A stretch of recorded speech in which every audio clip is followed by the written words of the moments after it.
Hi everybody, welcome back to Jinka Jabo. Today we're going to talk about guns.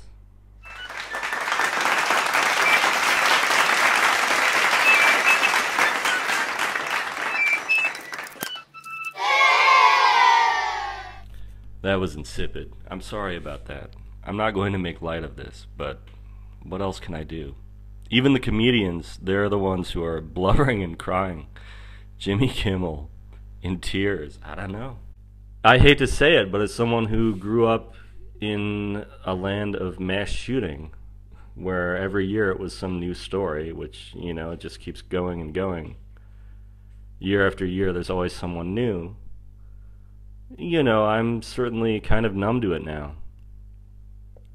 Although there is that fantasy, that nightmare in the back of every American's head that they might be standing in the wrong place at the wrong time. Whether it's a public school or a movie theater or a hotel or casino or whatever, I guess, anywhere that people congregate where there is risk of something like that happening. So I'm not going to start blubbering, but I am going to talk about something that was on my mind and something that I was talking about until right up before this last incident. And check the date on this video, but this can apply to any incident. Kind of like, The Onion has that joke where every time there's a mass shooting, they run the same article that they've been running since the 90s. And it does add some levity, but it's also, I don't know. Like, I'm one of those people, I'm one of those assholes online who makes fun of things right away when they happen. But I don't do it out of hostility, it's more out of just mercy. I don't know. It's just this feeling like this.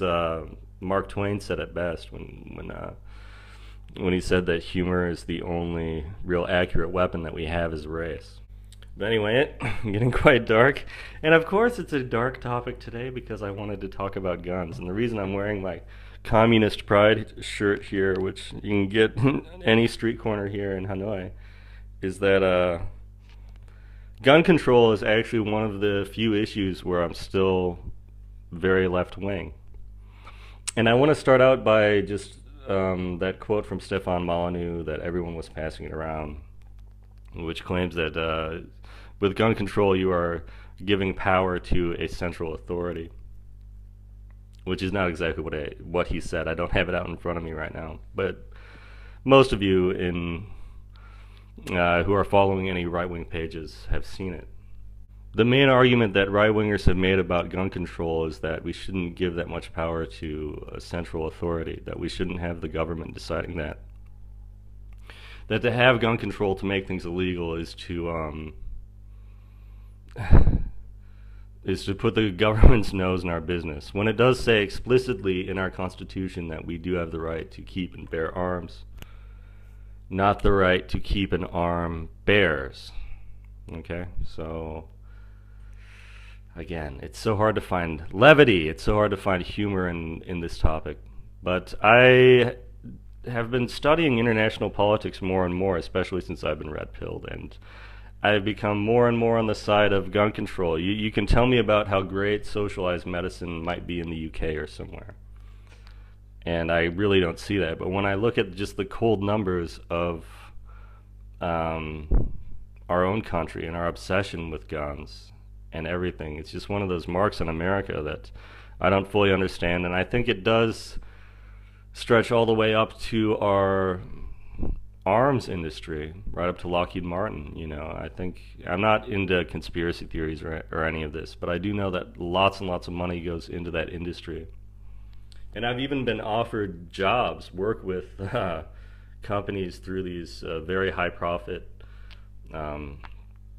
Saudi arms dealers and all this, but my conscience would not allow me to do that. I'm a CO, I think, and I'm glad that I have not been in a position where I've had to avoid a draft, but I certainly would have accepted it. Whether it was jail time, probably jail time before moving to Canada. I mean, not to diss Canada or anything, but I don't want to go anywhere cold. Of course, in this alternate reality, I might be someone who does enjoy the cold weather. but I would be a CO, and just like in that great 70s action flick, Death Wish. When they see he's an excellent marksman, he's just sort of natural at it. The guy at the gun range says, "Oh, so you were a CO?" And he's like, "Yeah, I was CO." And he's like, "So commanding officer?" But when really Charles Bronson's character meant conscientious objector, which is what I would be. In my life, I've only touched a gun once, and it was a gun that was actually stolen from a St. Paul police officer. This is public video, right? I am putting this on my...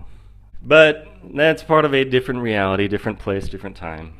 And I've never had really the urge to pick up guns. But I think if someone invited me, if it ever came up someday, I would go to a firing range just to see it, just to know what it was like. But I'm in no hurry to do that any more than I am in a hurry to go parachuting, which is something that I almost tried before I went to Saudi Arabia. And then my dad pointed out to me, well, if you're going to be jumping out of airplanes and going to the Middle East, why don't you just join the military? So I'm trying to orient my life away from military, but away from this whole personal tangent. So you understand that personally I have an aversion to guns. I just think that it's sort of like when you're standing on a tall building and some dark little corner in your head tells you to jump. It's kind of like that. I think if I had a gun, there would be so much... Not that I would use it, but just the fact that it was there would just sort of darken the area. I wouldn't feel safer. I guess if I lived in a country or if I lived in a very high crime area, it would make sense. One great myth about Vietnam is that it's supposed to be full of crime. It's this stereotype that we have about Southeast Asia, which I actually think is kind of racist. Listen to me sounding like a total pinko communist tonight. It must be the shirt. It must be warping my brain. Anyway, my thought on gun control is that we need to do what Australia did. Because in Australia they had their only, probably maybe not their only one, but the mass shooting there at this very popular tourist area, and they decided we can't be like America. We have to do something about our guns, and this was in 1996. And so what they did is they offered citizens, $800 a piece for their guns, and they bought back a huge supply of Australia's guns, and not all of them, but many of them, as my Aussie friends have pointed out, are in bunkers out in the, what do they call it, the down under, the outback? Well, I really don't know too much about Australia, but I do know that this gun control thing actually kind of worked. And I think that if we did that in America, it would really work. I think people would trade in their guns for the money. You say $800 a gun, how are we going to do that? We have more guns than we have people. But just look at the trillions of dollars that we throw away on false wars and stuff like that, or the housing crisis or anything. We could come up with the money.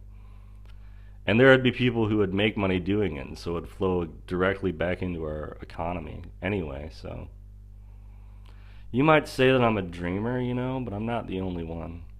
I just think that something needs to be done about guns in our country. It's horrible. This is like I think it's the second big shooting where I've been overseas. And remember, the first one was the one in Denver, which is weird because I was just in Denver just a few months after it happened. And, and at that time I was in Taiwan, and my students asked me about it. And that's one thing where, as an American, I just stand there feeling just down and depressed about myself and my country. But I think that there is a solution to it, and there is something that we need to change. And maybe I wouldn't agree that we need to go to pass new legislation and all that. And I think that our Constitution needs to be defended. Of course, especially I believe in the First Amendment, but they're all important rights that we have that set us apart from other countries in the world. So I don't think legislation's really a smart idea. I think we need to buy the guns back. We need to get the money, and we need to just put them in a big heap, just like that Simpsons episode, and just destroy them all. And of course, people, without taking away the rights of people to have them, because no matter what, we'll always have separate sovereign nations, militias, bunkers in places like Montana, where people just stockpile guns or whatever. And it's sort of like a hoarding thing. It's like an obsession thing. I don't know. It's like some men just collect guns, and I think that's kind of weird. I don't know. But I lived with this lady in Wisconsin who had a who had a pistol, and I even saw it, and it was just so weird. She was just renting out her room, and I was just there temporarily for school. And the other time I saw a gun was in China, communist China of all places. Chairman Mao, right? And I was tutoring this, I think it was fifth or sixth grader, and his dad's handgun was just sitting there, and it looked real. I took a photo of it, in fact. But who's to say where that is? I just don't get it. What's so great about guns? I mean, but I still like Hollywood movies and all that. And I just can understand what's fiction, what's real. And anyone who's been to a war museum anywhere in the world, you know, I mean, even something as small as that, shouldn't that change you? I mean, shouldn't we be working towards a nonviolent world? Which is why we won't get rid of guns simply by banning them, telling people they can't have them. That'll just create more and more backlash, as it does throughout any temperance or prohibition movement in the states. It just creates more crime. But we have to replace it with something else. We need bake sales for guns or something. I don't know. But we need to buy the guns back. We need to find something to fill that really bizarre, dark void that we have in our hearts. And gosh, even talking about it now, I find myself thinking of, Bowling for Columbine and the few good points that it made. Now, they've debunked, as you can see on Steven Crowder's channel, the whole gun show loophole. It's actually a bit difficult to get a gun in the States unless you know somebody. But like the kids at Columbine, they knew somebody. But that whole scenario, I think Columbine, I remember it because I was in high school when it happened. And I think that's when people started politicizing tragedies like this. That's the first one I can remember. Of course, maybe there probably were others before that time. That's the one that really sticks out to me as a time when, before the blood was even dry, there was talk of guns. And Bill Clinton at the time was pushing for gun control and trying to get all this done. And people were freaking about the Second Amendment. And this is shortly after Oklahoma City, which I guess, I don't think it was politicized as much, even though Timothy McVeigh had read the Turner Diaries and he was obsessed with America taking away our Second Amendment, because that's what that fiction book is about.